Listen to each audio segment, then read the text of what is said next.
जय हिंद आपण समस्त को कौन जे स्वाधीनता दिवस कौन हार्दिक अभिनंदन एवं शुभेच्छा अटे। आज अगस्ट 15 2025 मसीहा अटे। आज को प्राय 79 वर्ष पूर्वे आम कौन पाई ना स्वाधीनता आम पाई माने भारत कौन होता ना आज स्वाधीनता लाभ कर अगस्ट 15 तारीख 1947 मसीह पूर्व आम कौन थे आज समय को जी देखा एवं पूर्वे आम देखा आम कौन बर्तमान आम कौन अच्छा ना स्वाधीन अटे माने आम निज इच्छा मुताबक कौन कर ना जेकोसी कार्य आम कर पूर्वे आमको इंग्रेजी मैंने आसिक शासन कर आप इंग्रेजी बोले किए ना आम यूरोपीय देश मैंने मुख्यतः इंग्लैंड लोक मैंने कौन करते आम दी आसी शासन कर आम देश में कौन नीति नियम बना हम से सब जाक मैंने निर्धारण करुले ना इंग्रेजी मैंने ही निर्धारण कर बर्तमान समय आम देश पे कौन नीति नियम आवश्यक अटे से नीति नियम गुड़ बनाऊँ किए ना भारत सरकार माने लोक मान द्वारा कौन बाछा जाइथिबा एक सरकार कौन करते ना से डिसीजन गुड़ी को नहीं था किंतु वर्तमान आम कौन अच्छा ना स्वाधीन अच्छा कि पूर्वे आम कौन पराधीन थे पराधीन आम कि देखो यार इतिहास बहुत पुराना अटे एवं आप कौन जे भिन्न भिन्न क्लास गुड़ी कौन जे आप पढ़ुवे जपरी अष्टम है नवम है मैट्रिक है प्लस टू है प्लस थ्री है विभिन्न प्रकार एकेडमिक कैरियर आम कौन जे भारत कि पराधीन है से विषय आम पढ़ी किंतु बर्तमान मुझे कौन कहना चाहिए भारत स्वाधीनता है कौन सब डेभलपमेंट घटला से विषय कह पूर्व भारत टी पराधीनतार टी इतिहास भी आम जाना जे मसीहा है कौन ना 1600 मसीहा 1599 मसीह आम ईस्ट इंडिया कंपानी कौन होता गठन होता पूर्व जी आम देखा बोले 1498 मसीह आमर भास्कर गामा जी कौन थे ना पर्तुगाल कौन नाविक थे भास्कर गामा कौन कर भास्कर गामा भारत को 1498 मसीह कौन करते ना जलपथ आविष्कार कर जलपथ माने कौन से भारत कौन जे भारत सहित भारतीय लोक मैंने यूरोपीय राष्ट्र मान सहित वाणिज्य कारोबार कर किंतु जिते बेले आमर कौन यूरोप में जिते गंडगोल देखा मिलला मुख्यतः आमर कौन कॉन्स्टांटिनोपल वैली गोटे कौन स्थान थिला जोड़े कि कौन यूरोप को एशिया को जोड़ुला अब कॉन्स्टांटिनोपल का अधिकार थिला ना तुर्की अधिकार हेले तुर्की कौन कला से कॉन्स्टांटिनोपल जगह को कौन कला माने वाणिज्य कारोबार करने पे मिली से पछ को पूरा अवरोध करला जाफर इंग्रेजी माने कौन जे भारत सहित वाणिज्य कारोबार कर पारिले नै तेलुगु से माने डंगा धरि समुद्र रे बाहरिले एवं भारत को कौन मिले ना से माने जलपथ आविष्कार कले ता परवर्ती समय धीरे धीरे इंग्लैंड आसला 1600 मसीह इंग्लैंड आसला भारत रे कौन वाणिज्य कारोबार करिवा आशा नै सुराट से जहांगीर को सहित भेटी कौन करथिला ना वाणिज्य गोटी स्थापन करथिला ता परवर्ती समय रे से माने कौन कले धीरे धीरे धीरे धीरे कौन कले भारत को से माने कौन कले भारतीय राजा माने भारतीय राजा मान द्वारा कौन किसी चुक्तिनामा कले किसी राजा मान को कौन आक्रमण कर हरइले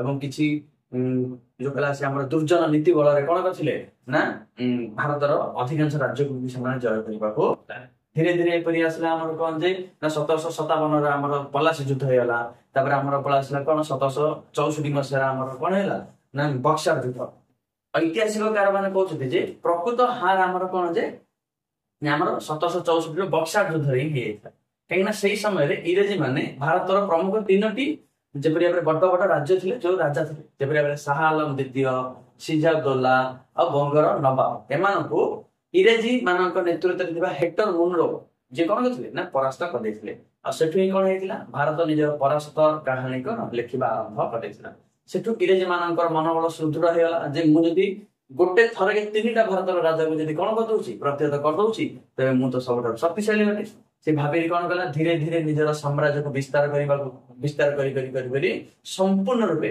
1858 मसीह भारत को कौन कब्जा करला किसी राजा मान को से कौन कला ना राजस्व लोकनीति बल से कब्जा कला किसी राजा मान से कौन कले ना आपस बुझाणा माध्यम सामंत संधि माध्यम करदे प्रत्येक भाव में भारतर जहाँ भारत देखुं आम भारत प्रत्येक भाव 60% जगह इंग्रेजी माने कौन कले कब्जा कले और 40% जगह देशी राजा मान सहित कौन जे काटिसाटी कर कौन कले काटिसाटी माने कौन जे माने देशी राजा मान सहित चुक्ति कर शासन तब इंग्रेजी समय कौन है ना देशी राजा माने कौन लोक मान को अत्याचार कर इंग्रेजी माने भी निजर स्वार्थ को पूरण करने कौन कर भारतीय लोक मान को विभिन्न प्रकार विभिन्न आड़ कौन दंड देवा विभिन्न प्रकार अत्याचार ଏହାକୁ ଦୃଷ୍ଟି ଆଗରେ ରଖି ଆମର କିଛି ମହାନୁଭବ ନେତା ମାନେ ବି ମଧ୍ୟ ବାହାରିଲେ, ଯେପରି ଭାବରେ ମହାତ୍ମା ଗାନ୍ଧୀ। ସେ କଣ କଲେ ନା ଭାରତୀୟ ଲୋକମାନଙ୍କୁ, ଭାରତରେ ରହୁଥିବା ପ୍ରତ୍ୟେକ ଲୋକମାନଙ୍କୁ ଏକତ୍ରୀକରଣ କରିକିରି କଣ କରିବା ନା ଗୋଟେ ଆନ୍ଦୋଳନ ଗୋଟେ ସୃଷ୍ଟି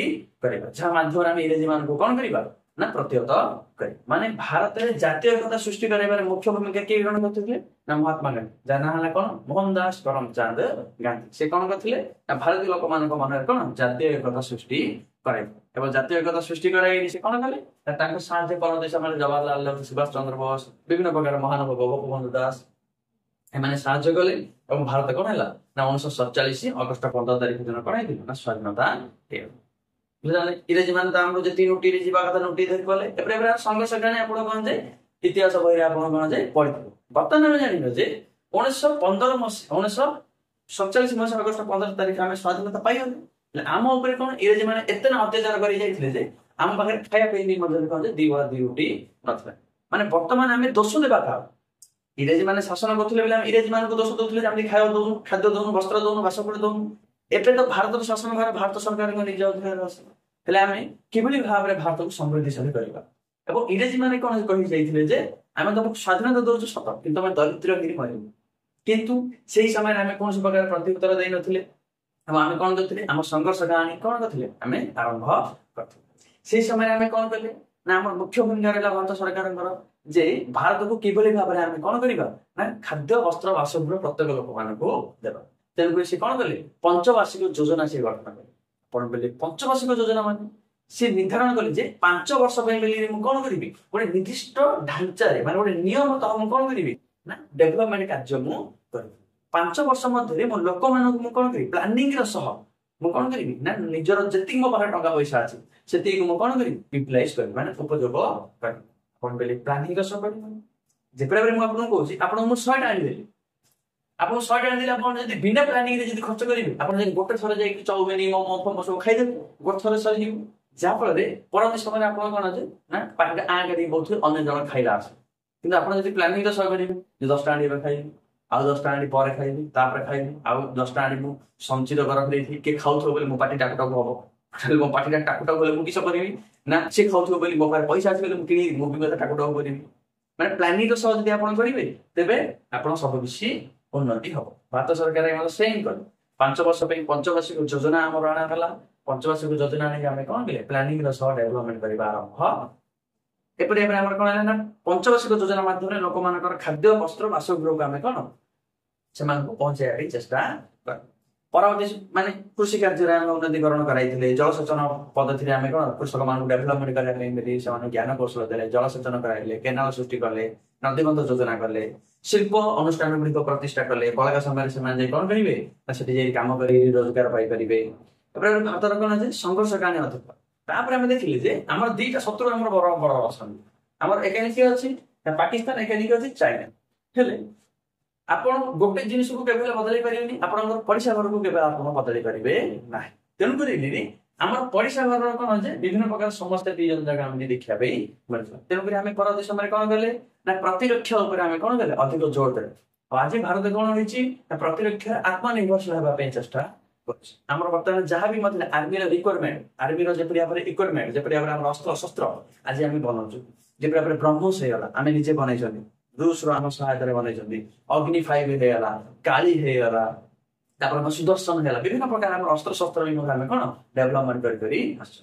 ତାପରେ ଆସିଲେ ଆମର ଶିକ୍ଷା ବ୍ୟବସ୍ଥା। ଶିକ୍ଷା ବ୍ୟବସ୍ଥାକୁ ବି ମଧ୍ୟ ଆମେ କଣ କଲେ ନା ଆମ ପାଖରେ ଧନ ସମ୍ପତ୍ତି ନଥିଲା ବୋଲି ଆମ ଲୋକମାନଙ୍କୁ ଆମେ କଣ ଶିକ୍ଷିତ କରାଇ ପାରୁନଥିଲୁ।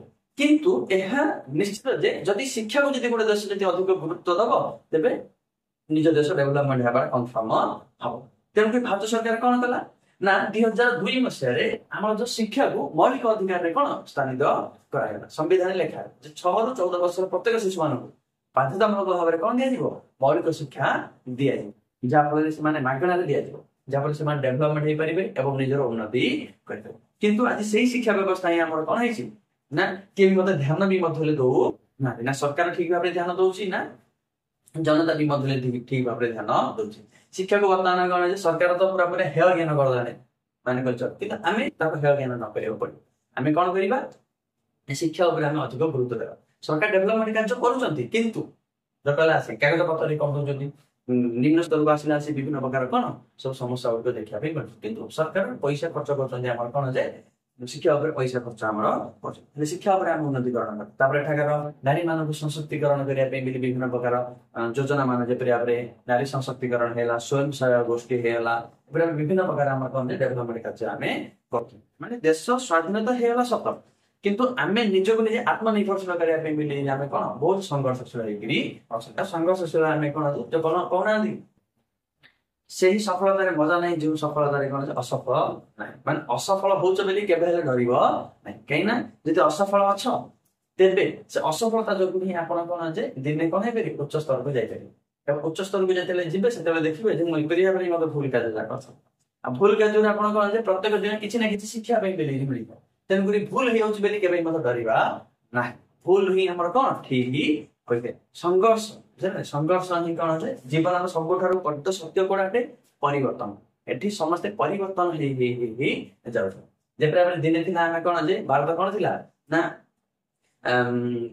ଅର୍ଥ ବ୍ୟବସ୍ଥାରେ ପୁରା ଡାଉନ ଥିଲା, କିନ୍ତୁ ବର୍ତ୍ତମାନ କଣ ଯେ ଆମେ ବର୍ତ୍ତମାନ କଣ ବିଶ୍ୱର 4 ନମ୍ବର ଅର୍ଥ ବ୍ୟବସ୍ଥାରେ ଆମେ କଣ ଯେ ଗଣତି ହଉଛନ୍ତି। ବୁଝିଲେ ନା? ମାନେ ଭାରତ ଡେଭଲପମେଣ୍ଟ କରୁଛି, ଆଉ ନିଜର ଲୋକମାନଙ୍କ ଡେଭଲପମେଣ୍ଟ ଦ୍ୱାରା ହିଁ ଭାରତ କଣ ଡେଭଲପମେଣ୍ଟ କରିବେ। ତେଣୁକରି କଣ ଯେ ଭାରତ ଯୋଗଲା ଆସିକି ଆପଣ କଣ ହୁଅନ୍ତୁ ନା କାହିଁକି ଭଲ, କିନ୍ତୁ ଗୋଟେ ଭଲ ନାଗରିକ, ଗୋଟେ ଭାରତର ଗୋଟେ ସୁନାଗରିକ ହେବା ପାଇଁ ଚେଷ୍ଟା କରନ୍ତୁ। ମାନେ ଆଜି ସ୍ୱାଧୀନତା ଦିବସରେ କଣ ଅଛି ଭାରତର କିଛି କଣ ଯେ ଇତିହାସ ବିଷୟରେ ଆପଣ ଜାଣିପାରିଲେ। ବୁଝିଲେ? ଆମେ କେତେତମ ସ୍ୱାଧୀନତା ଦିବସ ପାଳନ କରୁଛନ୍ତି ନା 79ତମ ସ୍ୱାଧୀନତା ଦିବସ ପାଳନ କରୁଛୁ। ଆମେ ସ୍ୱାଧୀନ କେବେ ହେଇଥିଲେ? 1947 ଅଗଷ୍ଟ 15 ତାରିଖ ଦିନ ସ୍ୱାଧୀନତା ହେଇଥିଲା। ବୁଝିଲେ? ଭାରତ ସ୍ୱାଧୀନତା ହେଇଥିଲା। ଆପଣଙ୍କୁ କୌଣସି ପ୍ରକାର ଯଦି ଅସୁବିଧା ଅଛି ଆପଣ କଣ କମେଣ୍ଟ ବକ୍ସରେ ଲେଖିବେ। ଆଉ ସ୍ୱାଧୀନତା ଦିବସ କଣ ଅଛି ଆପଣଙ୍କୁ ହାର୍ଦ୍ଦିକ ଶୁଭେଚ୍ଛା ଏବଂ ଶୁଭକାମନା। ଆଜି ପାଇଁ ଏତିକି। ଜୟ ହିନ୍ଦ।